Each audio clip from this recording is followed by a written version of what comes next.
안녕하세요. 저는 30대 후반 여성입니다. 태어나자마자 베이비박스에 버려져서 갓 나나기 때부터 고아원에서 생활했습니다. 부모님이나 가족에 대한 기억 같은 것들은 전혀 없습니다. 어릴 때는 수녀님 혹은 고아원에서 자랐기 때문에 엄마나 아빠에 대한 그리움에 대해 잘 모르고 자랐습니다. 오히려 머리가 굵어가며 학교에 다니면서 다른 친구들의 부모님 모습을 보며 부모님이 있다면 저렇게 좋을 텐데 나의 엄마나 아빠는 어떤 분이셨을까 하는 궁금증과 본 적 없는 부모님에 대한 그리움이 커졌었죠. 저는 공부를 잘하는 편도 아니었고요. 체육에 그림이나 소질이 있는 것도 아니었어요.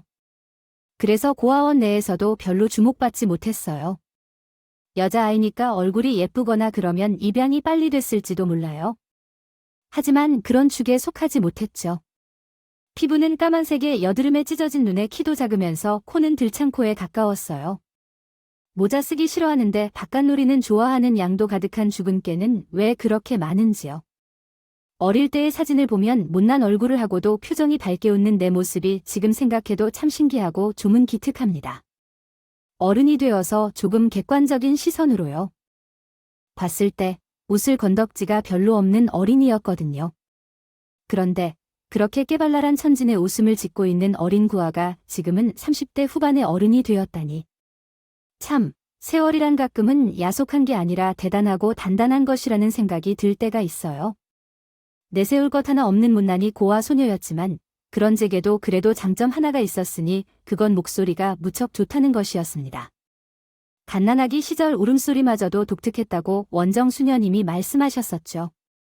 너는 갓난아기 울음소리도 다른 애들과는 달랐단다. 한 번 들으면요.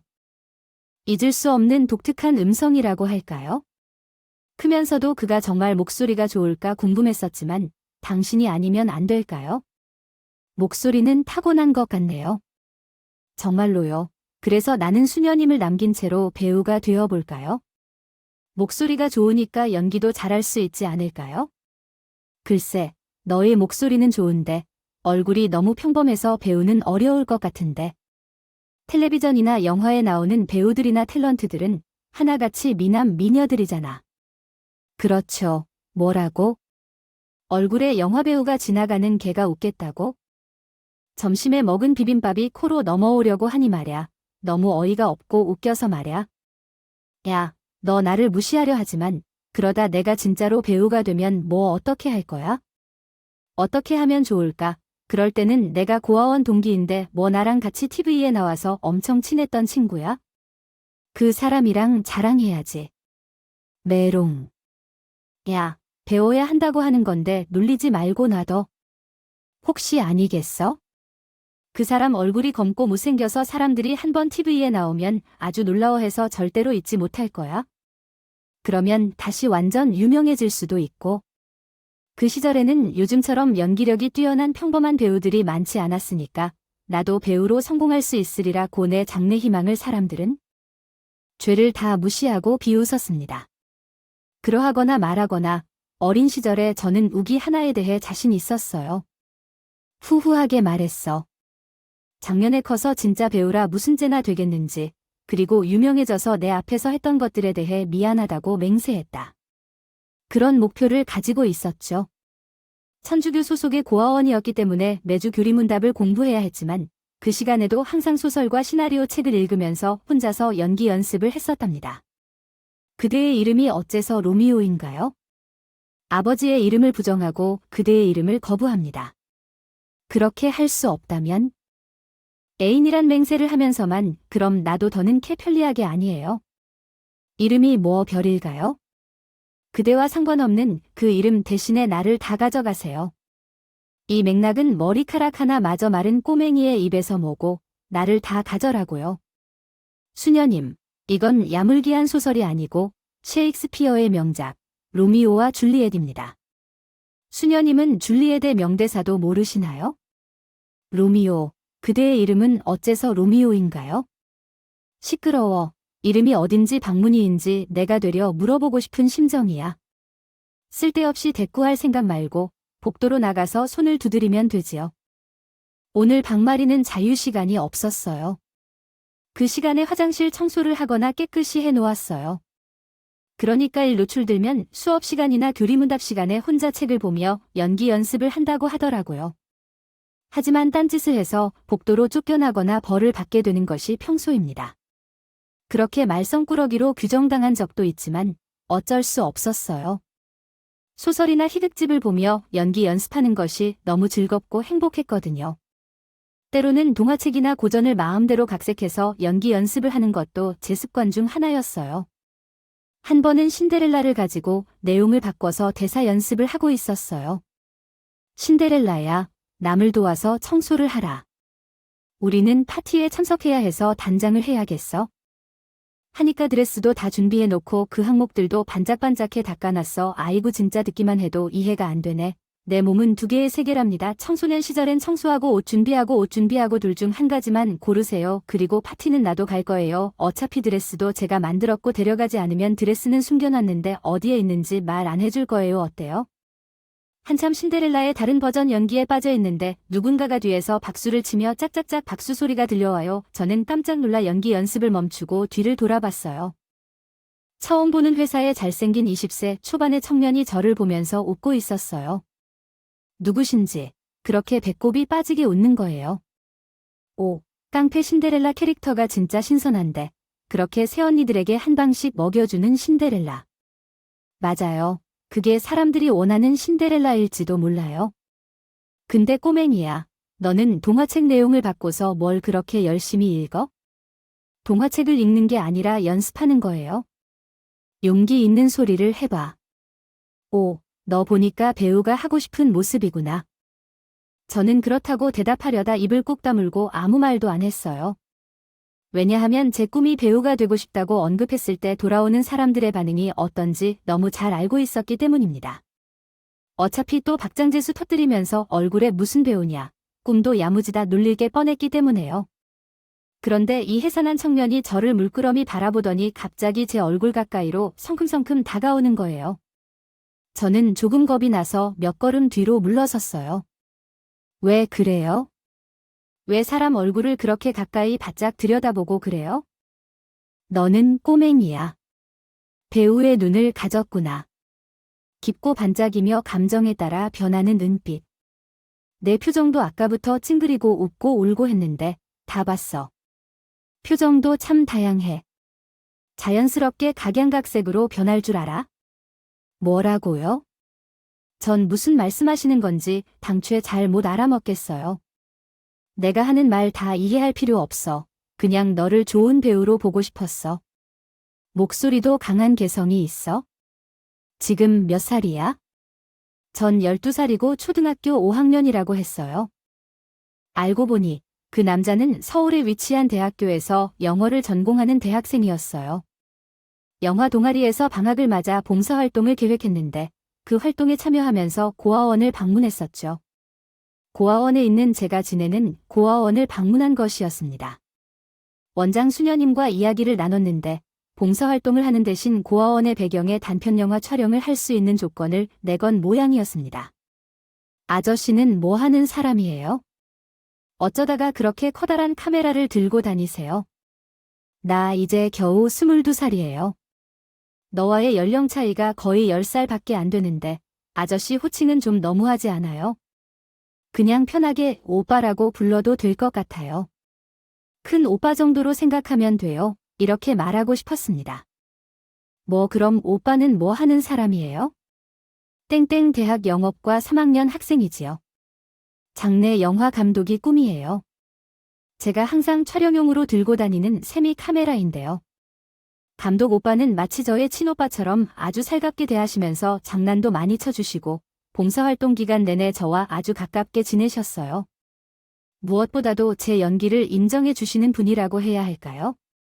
뭔가 좋은 배우가 될 수 있을 것 같다고 칭찬을 아끼지 않는 오빠에게 너무 고마웠답니다. 살면서 칭찬을 받을 일이 거의 없다는 건 사실이지만요. 특히 제 꿈에 관한 그런 칭찬과 인정을 받아본 적이 난생 처음이어서 너무 설레고 기뻤어요. 감독 오빠는 자신의 졸업작품 시나리오를 나에게 읽어보라며 권유했고 단편 시나리오이긴 하지만 주인공이 바로 내 같은 연세 여자라서 너도 연기해보고 싶지 않냐며 단편 영화 출연을 제안했습니다. 나는 거절할 이유가 전혀 없었어요. 카메라 앞에서 연기를 하는 일은 항상 마음속에서만 간직하고 꿈꾸었던 일인데 그 꿈을 실제로 이루어 볼 기회가 온 것이 얼마나 기쁜 일인지 모를 정도였습니다. 감독 오빠가 준 시나리오를 한 번에 읽어내렸고 그날 하루가 훌쩍 지났어요. 대본을 완전히 외웠어요. 그리고 다음 날부터 감독 오빠와 대본 리딩을 시작했어요. 엄마, 술 좀 그만 마시고 이제 정신 좀 차려야 할 시간이에요. 다 돼갈 시간인데 이기지도 못하는 술을 마시고 들어와서 할머니께 욕을 퍼부을 거예요. 내 대사가 너무 험하겠고 따지기만 하는 노트야. 내가 엄마에게 가지는 감정이 불편과 분노만 있는 게 아니잖아요. 어릴 적에 나와 다리가 불편한 엄마를 두고 바람 부리고 도망간 아버지, 그런 아버지를 잊지 못해요. 술로 세월을 보내는 불쌍한 엄마에 대한 연민과 동정. 그런 감정도 깔려 있는데 화난 표정과 얼굴은 절대로 안 돼요. 무슨 말인지 알아? 우와, 맞다, 진짜. 그래요. 불쌍하고 짜증나고 슬프면서도 화나는 그런 느낌을 표현하려는 거잖아요. 빙고. 역시 너는 화나면 둘 다 이해하는구나. 내가 캐치한 그 감정을 다시 가보자. 그렇게 감독 오빠는 저한테 연기 수업부터 해주시면서 대본 리딩도 하고 카메라 테스트도 하시고 때로는 직접 촬영도 하셨어요. 어른이 되어서 그 분야에서도 일을 하게 된 후에도 감독 오빠만큼 합이 잘 맞는 감독을 만날 수 없었어요.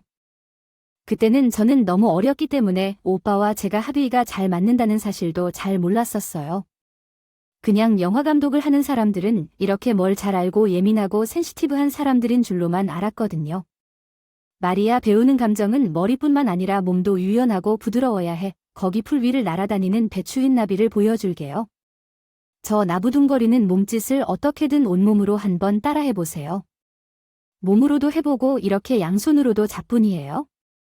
그렇게 감독 오빠가요. 후에 알게 된 사실인데 대학의 연기과에서 연기의 기초로 배우는 여러 가지 수업들을 거친 방식으로 제게 가르쳐 주셨어요. 그것을 알았습니다. 나중에 판토마임이나 기본 현대무용 등을 공부하는 연극 전공 학생들을 만날 수 있었다는 사실을 나도 조금 늦게 알게 되었습니다. 그 여름방학 동안 세상에서 가장 재미있고 가슴 뛰는 시간을 보낸 후 감독 오빠는 봉사활동을 완료하고 서울로 돌아갔습니다. 오빠는 가면서 주말마다 보육원을 방문해서 약속했죠. 그리고 원장 수녀님의 허락도 받았다고 말했습니다. 그리고 졸업작품 단편 영화에 제가 출연하게 될 것이며 가을부터 촬영에 함께 참여할 것이라 했습니다. 제가 너무 흥분해서 촬영이 빨리 시작되었으면 하는 마음이 들었으며 그때까지 대본을 읽고 계속 읽고 싶었습니다. 연기 연습을 무진장 많이 해놓겠다고 약속했었던 것 같아요. 그렇게 재회의 약속을 한 후에도 감독 오빠가 떠나는 거 보며 왜 그리 눈물이 막히는지요. 주말마다 너를 보러 올 테니까 서운해하지 말고 얼른 들어와. 그렇게 말하시는 오빠를 향해 갑자기 눈물이 쏟아질 것 같아서 급히 뒤를 돌아 유치원 안으로 도망쳤습니다. 거기서 감독 오빠와 지낼 마지막 순간일 줄 알았더라면 마지막 인사라도 제대로 했을 텐데 뒤늦게 후회하고 말았어요. 주말마다 제게로 올 거라며 자신의 졸업 작품 영화를 함께 찍자고 제안한 감독 오빠는 서울로 떠나고 나서 영원히 나를 찾아오지 않았습니다.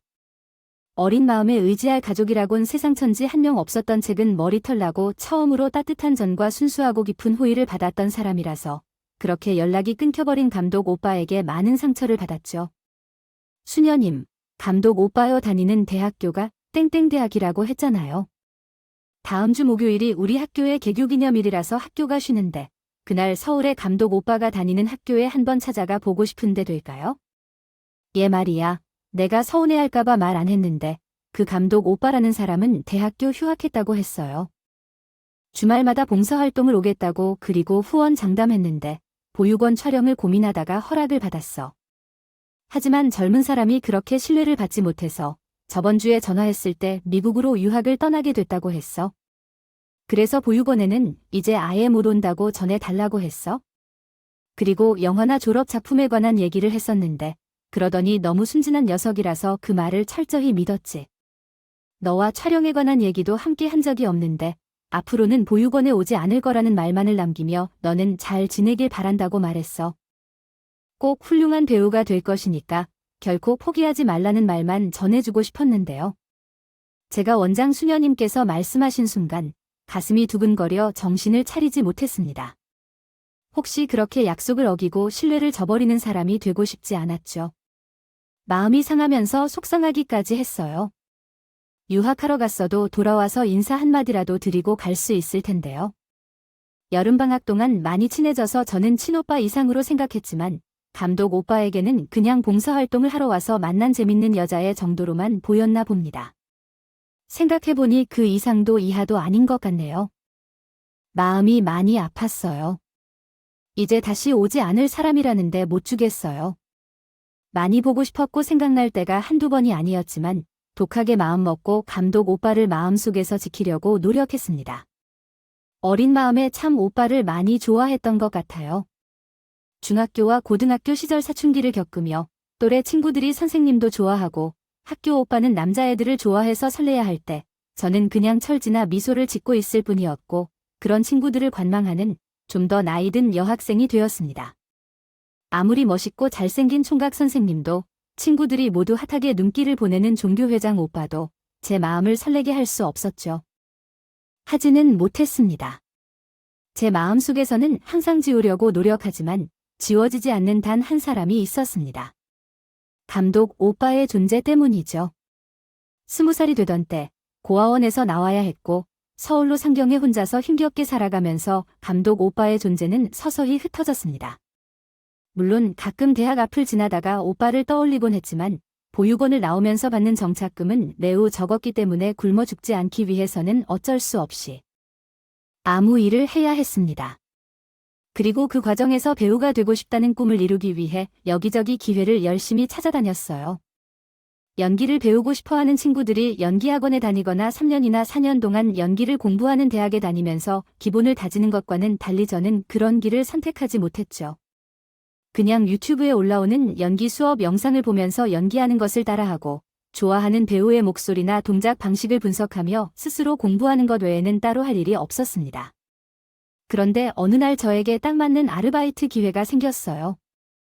대학로 소극장에서 매표소를 담당하거나 무대를 관리하는 일이었습니다. 청소를 하고 공연을 앞두는데 포스터도 붙이는 등의 일이었습니다. 게다가 무대 뒤편에 있는 의상 창고에서 간단히 숙식도 해결할 수 있는 환경이어서 월세도 아낄 겸 좋은 기회라고 생각하고 지원했어요. 운 좋게 합격을 하고 소극장 관리를 하면서 어깨너머로 배우들이 공연을 준비하는 것을 지켜보며 연기도 배울 수 있어서 즐겁게 열심히 일했습니다. 어이, 자네 이름이 뭐야? 인사할 때 들으니까 음성이 독특하고 울림이 있던데 관심이 생겼어. 네, 제 이름은 박마리입니다. 연기를 하고 싶어서 여기저기 오디션을 다니고 있는데 네, 저는 배우지 망생이에요. 맞습니다. 역시 내 눈은 못 속이지. 그래, 마리는 어느 대학 연극과 출신이에요. 제 형편상 따로 대학은 가지 못했어요. 현재는 그저 독학으로 연기 연습 중이고요. 대표는 고아로 태어나 보육원에서 자란 제 이야기와 독립해 근근히 살림을 꾸려가다가 극단 아르바이트로 취직한 제 인생 이력을 쭉 듣더니 대뜸 공연 중이던 연극 작품의 연출가를 불러달라는 소리였어요. 연출가와 대표가 한참을 속닥거리더니 지금 무대에 올리는 작품의 서부조인이 너무 약해요. 집 나간 미도리가 기차역에서 펑펑 우는 장면을 여기서 연습했었지요. 저번에 배우들이 연습하고 있을 때 보고 알게 돼서요. 지금 한번 해볼까요? 네, 해볼게요. 잠깐만요. 대본을 가져와서 알려줄 테니까요. 괜찮아요. 그럴 필요 없어요. 요즘 연습하고 있는 작품이 너무 재미있어서 제가 시간이 되는 대로 읽다 보니까 이미 다 외워져 있어요. 대박 대본을 외울 시간이었어요. 다른 기억력은 좀 부족한 편이지만 대본을 외우는 기억력은 상당히 괜찮거든요. 그래서 저는 연출가와 대표님의 호감을 사며 급작스럽고 우연한 기회에 찾아온 오디션에 무사히 합격했어요. 대표님과 연출가 둘 다 제 연기를 아주 좋아하셨어요. 어디서 배운 것도 아닌데 그냥 지내왔더니 막상 결과가 좋더라고요. 잘 지고 감정이 팍팍 묻어나오는 게 맞아. 말인데 진짜 어디서 연기 한 번도 배워본 적이 없어. 연기에 대해서 밥을 모르는 솜씨가 전혀 아닌데 물론 대표의 말이 틀린 것은 아니었어. 초등학교 시절에 나를 가르쳐준 연기 스승이 있어서 감독 오빠에게 연기에 관해 이것저것 배운 게 사실이었거든. 그 여름 방학 동안은 결코 길지 않았지만 짧고 굵은 연기 트집을 가르쳐준 사람은 감독 오빠였어. 그가 나에게는 처음이자 유일한 연기 스승이었거든. 하지만 그런 얘기를 대표나 연출가에게 구구절절 늘어놓을 수는 없을 것 같아. 노루 때문에 제가 민망한 웃음을 참고 입을 다물어야만 했습니다. 그런데 생각지도 못한 순간에 번갯불을 구워 먹듯 오디션을 통과했죠. 그리고 다음 날부터 공연 연습에 정말 열심히 참여했어요. 예상대로 배우들의 텃세는 가볍지 않았습니다. 저를 바라보는 태도와 눈빛들이 어딘가에서 떨어져 나온 듯한 비웃음이었어요. 그것이 바로 그것이었죠. 마리 씨는 연기과 출신이 아니라고 하는 거야? 어떻게 대표님의 눈길을 사로잡아서 오디션에 참여하게 된 걸까? 혹시 여배우들의 이미지를 훼손하는 것이 아닌가? 아니겠지요? 무슨 말씀을 그렇게 함부로 하십니까? 그런 게 진짜 아니에요. 왜냐하면 억울해요. 억울하다면 진짜 실력을 한번 보여주세요. 그렇게 얼굴을 찌푸리지 말고 무대 위에서 사람들의 얼굴을 찌푸리게 하듯 대단한 연기력으로 보여주세요. 그러면서 식사 시간에는 밥도 함께 먹으러 나가고 휴식 시간에 커피 한 잔 사러 가도 함께 해줄 생각은 하지 않고 그러든 말든 저는 신경 쓰지 않고 제 일을 하기로 했습니다. 배우들 입장에서는 제가 눈에 거슬릴 것 같다고 생각할 수도 있겠죠? 그렇게 생각합니다. 제가 나와 연기하여 신경 쓰지 않고 있는 이유를 4년제 대학에서 학업을 받아온 배우들의 입장에서 이해해 주셨으면 좋겠습니다. 전공하면서 몇 년 동안 오디션에 참여했는데 어렵게 극단에 합격했습니다. 아르바이트를 하는 나부랭이로서 함께할 공연에 어느 날 갑자기 배우로 출연하게 되어 짜증이 났지만 그냥 제 할 일을 묵묵히 해나갔습니다. 무대 청소, 매표소 정리, 포스터 붙이기는 제 업무에 포함되어 있었기 때문에 밤잠을 줄이며 그 모든 것을 처리했습니다. 막내 스태프가 하던 일도 화장실 청소나 커피 심부름 등도 최대한 제가 대신 했었습니다. 또한 연기도 물론 열심히 했습니다. 작은 연극 무대이더라도 어떤 기회든 놓치지 않으려고 노력했습니다. 작품은 꽤 유명한 작품이었고 연출가도 평단에서 인정받는 신분이었어요. 제가 맡은 역할을 기가 막히게 잘 해내서 제 이름을 각인시키는 것을 꼭 이루어내겠다고 다짐했습니다. 그렇게 낮에는 공연 연습을 하고 밤에는 소극장을 청소하며 힘들고 고단한 일상을 보내던 어느 날 너무 피곤해서 분장실간이 침대에서 대본을 읽다가 늦은 밤이었어요. 그날따라 공연 리허설을 한다고 무대 의상인 얇은 원피스를 입은 채로 잠들어 버렸는데 치마가 위로 올라가면서 누군가가 계속해서 내 다리를 만지는 느낌이 들었습니다. 비몽사몽 잠결에도 징그럽게 손길이 느껴져서 누구세요? 하며 눈을 개금스레 떴을 때 저는 정말 경악하고 두려웠습니다. 비명을 지르며 찢어질 것만 같았어요. 오디션을 권유해준 소극장 대표가 그랬어요. 거의 환갑이 다 되어가는 중년 남자가 제 치마를 걷고 다리를 주물러 속옷 있는 곳까지 손을 뻗으며 징그럽게 웃고 있었답니다. 지희라고 하는 이름이었나? 그 얼굴은 전형적으로 이쁘지 않지만 목소리랑 뭐랑 계속 끌려요. 어때? 나랑 사귈래? 너랑 사귀면 내가 지금 하는 공연에서 내 서브가 아니라 메인 주인으로 바로 꽂아줄 수 있는데 생각을 잘해야 해. 내 미래가 장미비디 되느냐 아니냐는 내 선택에 달렸어. 내가 멍청한 년이 아니니까 내가 무슨 말을 하는지 알아듣지? 아니, 나는 멍청해. 넌 더 멍청하고 추악한 늙은 변태야. 그렇지, 그렇지. 서로 배웠다느니 평생 무대 안 오르고 말아 연기가 하고 싶어서 여기 온 거야? 너 같은 사람에게 노리게 되려고 내가 지금은 힘들어하는 중이야? 난 대표가 벗겨서 손에 가지고 있던 치마를 빼앗아야겠어. 당장 대표 녀석 얼굴에 물티슈를 던졌어요. 순간 앞이 보이지 않아 헤매고 있는 대표에게 분장실 구석에 무거운 화분을 들이밀어 버렸습니다. 머리를 정통으로 맞아 바닥에 넘어진 대표가 아픈 것 같아 신음을 내더군요. 그럼에도 불구하고 분이 풀리지 않아 분장실에 옷걸이와 소품 등을 마구 던져 버렸습니다. 소품과 무대 의상 사이에 꼬여서 벗어나지 못하고 낑낑거리는 대표의 신음소리만 어렴풋이 들려왔습니다. 저는 여기서도 분이 풀리지 않아 분장실 구석에 있는 소품 상자에서 굵은 매직을 꺼내어 분장실 흰벽 위에 다음과 같은 낙서를 남겼습니다. 나온 대표 땡땡은 방머리를 겁탈하려다가 실패해서 모양의 꼴이 절차와 제 데뷔작이자 첫 작품이 될 뿐이던 그 작품.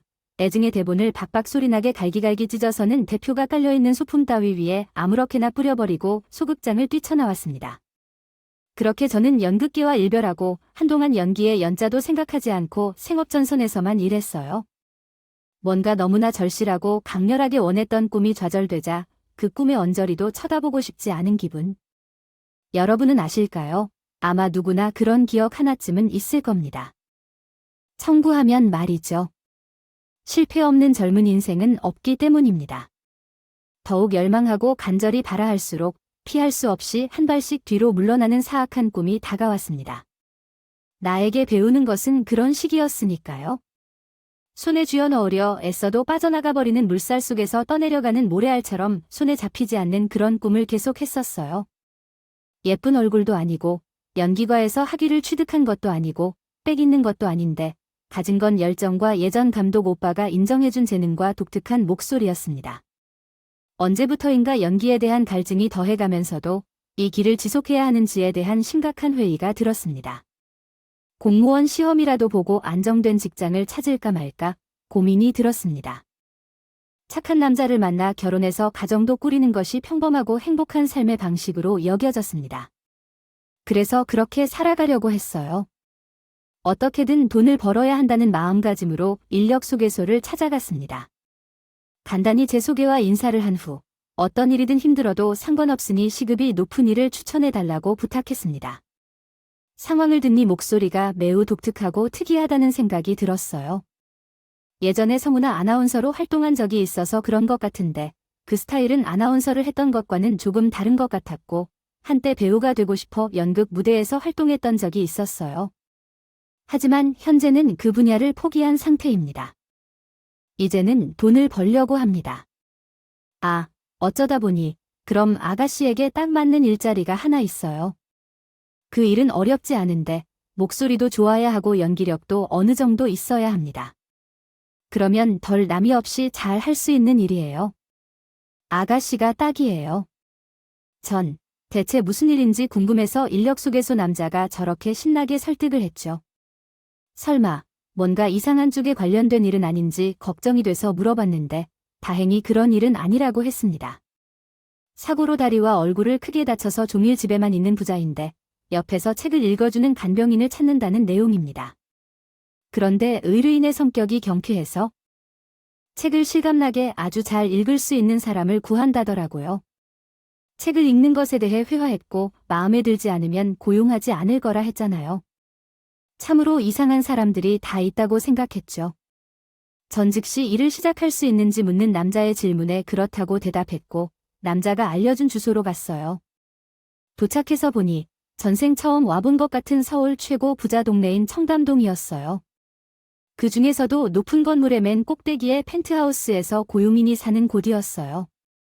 경기도 시골 외곽 보육원에서 나를 만나자고 초대했는데 상경에서 반지하에서 원료만이면 소극장 창고방을 만들던 제가 그런 부잣집을 직접 보는 건 처음이었습니다. 긴장해서 쿵쾅거리는 가슴을 쥐며 펜트하우스의 문을 두드렸다. 대답 없이 문이 자동으로 삑 열렸다. 으리으리한 집 안으로 들어가자 식사와 물을 책임지는 아주머니가 나를 안내하여 고용인이 누워있는 방으로 인도했다. 이곳에는 사장님께서 옛날 큰 사고로 다리도 불편해하시고 얼굴에 화상을 입으셔서 자신의 얼굴을 사람들에게 보여주는 것을 꺼리시는 흔적이 남아있었다. 불편할 수 있겠지만 저쪽도 파티션 밖에서만 사장님을 만날 수 있으니 그렇게 이해하고 파티션 안에선 시선을 두지 말고 의자에 앉아서 전해주는 것을 읽어주고 되돌려주면 된다. 그냥 그랬다. 책을 읽어주고 가면 된다고요? 네, 그래도 그게 서너 시간 소요되는군요. 사장님 마음에 드신다면 내일 5시간 동안 읽어야 하는 작업이니 나름 중노동인 것 같아요. 마음에 드시면 매일 부르시고 안 그러면 오늘에 끝내는 경우도 있으니 아가씨의 선택에 따라 다를 것이니 잘하셔보세요. 솔직히 말해서 상황을 이해하기가 좀 어려워서 방 안으로 진입했어요. 하지만 커다란 파티션으로 방이 분리되어 있어서 건너편의 침대 위에 어떤 사람이 누워있는지 전혀 가늠할 수가 없었어요. 파티션 끝에 발가락이 살짝 보이는데 누군가가 누워있다는 것 정도는 알 수 있었어요. 저는 간단히 인사를 나누고 제 자기소개를 한 뒤에 파티션 옆에 놓여있는 의자로 가서 앉았어요. 의자 앞에 테이블 위에는 그날 읽어야 할 두꺼운 소설책 한 권이 놓여 있더군요. 자리에 앉아 숨을 고르고 물 한 모금을 마신 뒤 책을 읽으려고 했는데 파티션 안쪽에서 잠깐만 하고 저지르는 소리가 들렸어요. 지금 책을 읽을 준비를 하려는데 그 전에 하나 부탁이 있는데 들어주시겠어요? 무슨 부탁인가요? 일단 그쪽 눈을 감아 주실래요? 아니, 왜 그러한 이상한 부탁을? 싫다면 당장 나가거나 오늘 일당을 받아주는 게 좋겠어요. 그럼 반만 입금하는 걸로 하기로 했어요. 이제껏 일하던 아무 아르바이트보다 높은 시급의 일자리라서 일단 눈을 감고 그 남자가 시키는 대로 하기로 결심했습니다. 그러니까 문 밖에 계시는 아주머니가 일하느라 왔다 갔다 하는데 뭔 흉한 일이 생길까봐 걱정되기도 했지만 남자를 신뢰하고 눈을 감고 따르기로 마음먹었어요. 그래서 분리비를 날아다니는 배추인 나비를 보았는데 나풀거리는 몸짓을 따라해보라는 그의 지시에 따라 몸으로도 해보고 양손으로도 빠르게 따라해보았어요.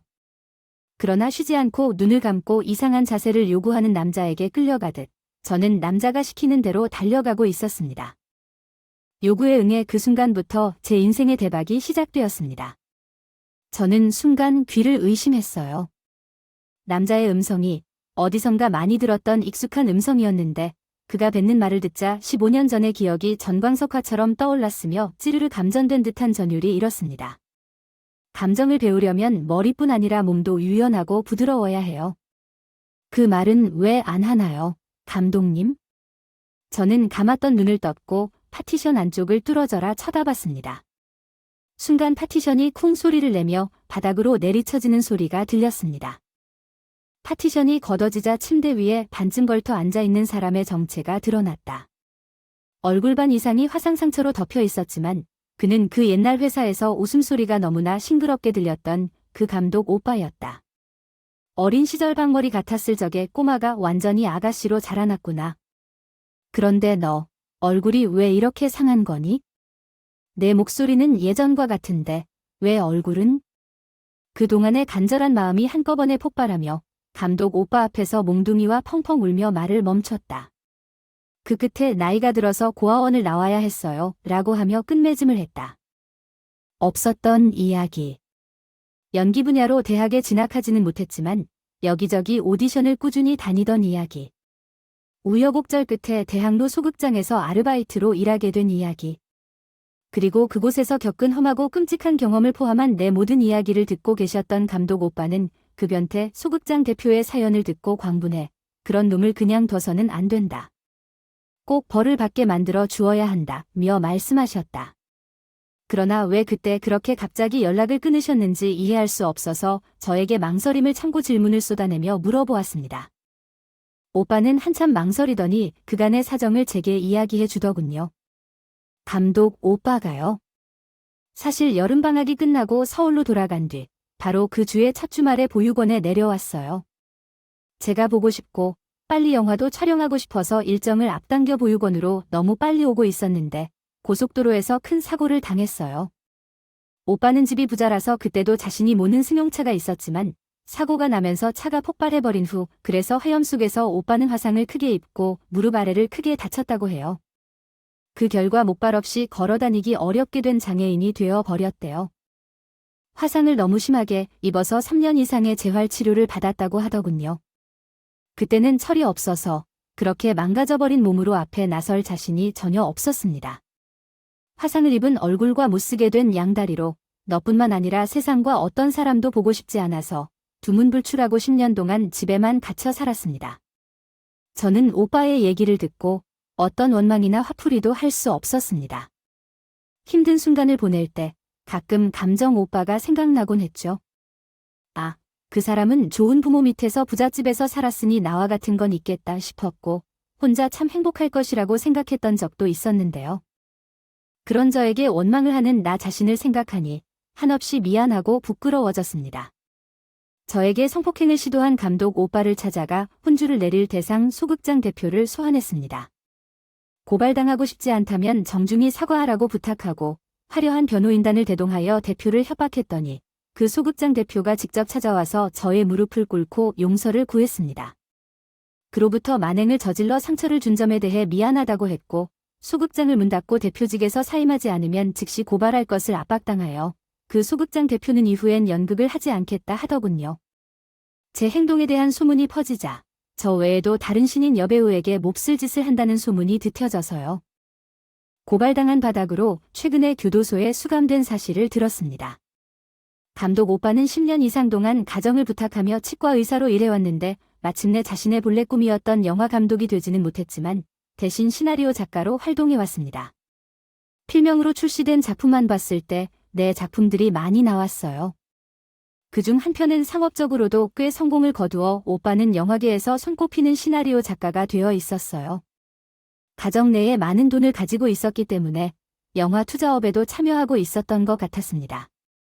오빠는 즉시 저를 영화에 출연시키겠다며 화내었는데 제가 우선 오빠 곁에서 책을 읽어주는 역할을 하고 싶다고 말했습니다.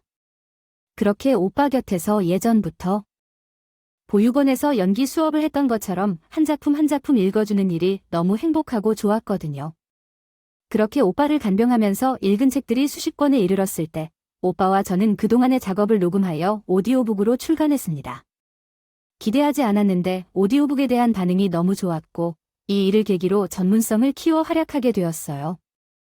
현재는 목소리도 좋고 연기도 잘하는 성으로 나름 높은 몸값을 받으며 업계에서 활발히 일하고 있답니다. 감독님, 교통사고를 당하면서 화상을 크게 입어 한쪽 눈의 시력이 많이 좋지 못합니다.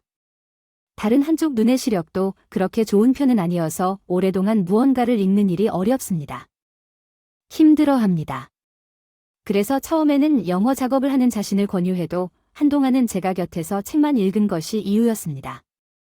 그런 시간들이 쌓여 만들어진 오디오북이 성공을 거두고 그를 발판으로 제가 나름의 이름을 날리며 성공적으로 활동하게 된 것도 매우 놀랍습니다. 최근에는 더 큰 변화가 저에게 생겼는데 감독 오빠가 어느 날 휠체어를 타고 바깥 나들이를 하자고 하더군요. 저는 차를 타고 그냥 근교로 나들이를 간다는 말인 줄 알았어요.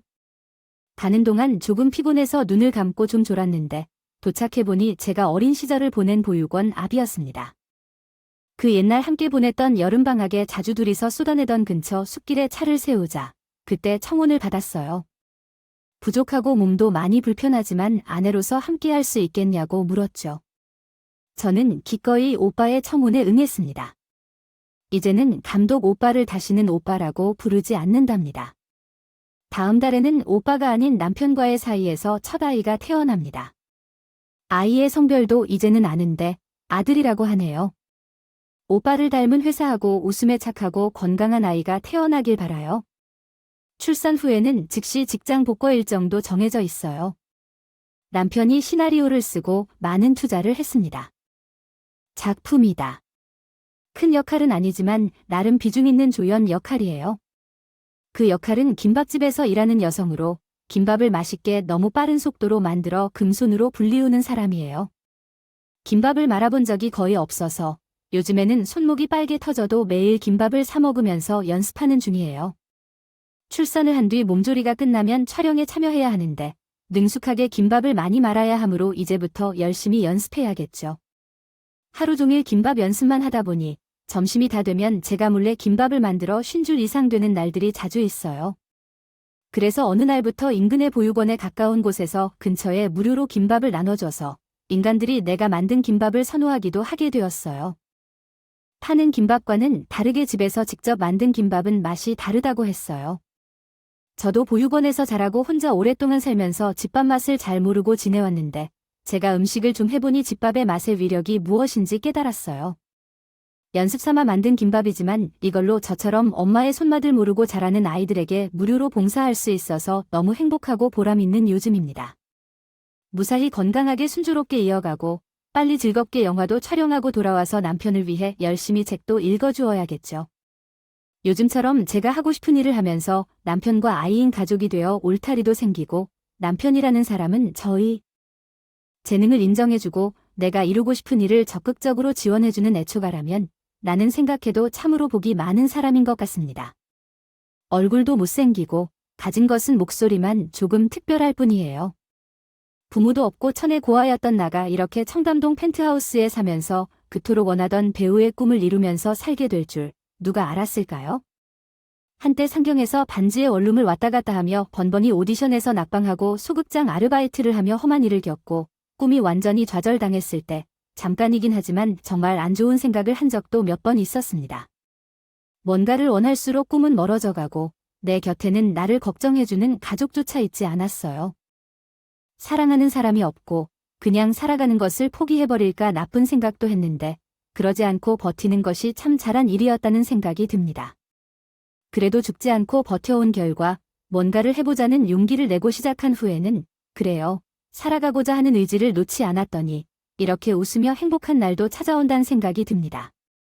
앞날을 알 수 없는 인생이기에 쉽게 좌절할 필요도 없고 또 자만하거나 불행해지는 필요도 없는 것 같습니다. 불행은 계속되고 또 계속되어도 그럼에도 어느 순간 예상치 못한 희망과 행복이 나타나는 것이 진짜 행복인 것 같습니다.